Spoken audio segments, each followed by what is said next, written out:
যায় আপনি হাইকোর্টকে এখান থেকে নিয়ে যাবেন, জনগণের পাঁচ বোঝার চেষ্টা করেন, হয়তো জনগণ কিছু বলতেছে না।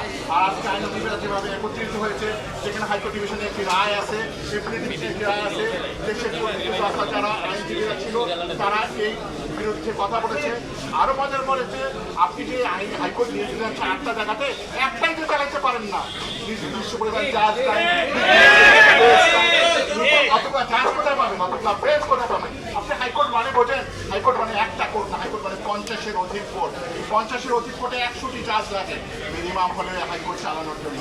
আর আপনি হাইকোর্ট 8টা বিভাগে নিয়ে যাবেন, একটা বিভাগে আপনি 100টা জাজ নিয়োগ দেওয়ার ক্ষমতা রাখেন না।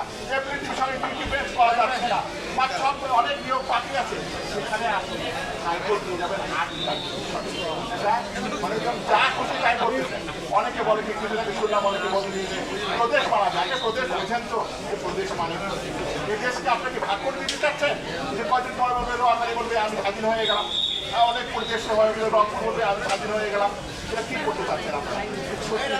অনেক জনসংখ্যা, এই জনসংখ্যা চেষ্টা কতটুকু আছে হাইকোর্ট ডিভিশনে একটা আমাদের আছে, এখানে যে আমরা হাইকোর্টটা চালাই, এর বাইরে আর একটা বিল্ডিং করার মতো জায়গাই এই সাংবিধানিকভাবে একটি কোর্টে বাংলাদেশের শুধু ঢাকাতে হবে, অন্য কোর্টটা কি করে?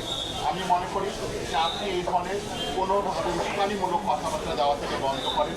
আপনার কথাবার্তার যে সব কিছুকে আপনি যে লাভ করানোর চেষ্টা করেন, আপনি সে কাজের জন্য আপনাকে অ্যাপয়েন্টমেন্ট দেওয়া হয়েছিল, সেটা হচ্ছে আমি আর বেশি কিছু বলতে চাই না। আইনজীবীরা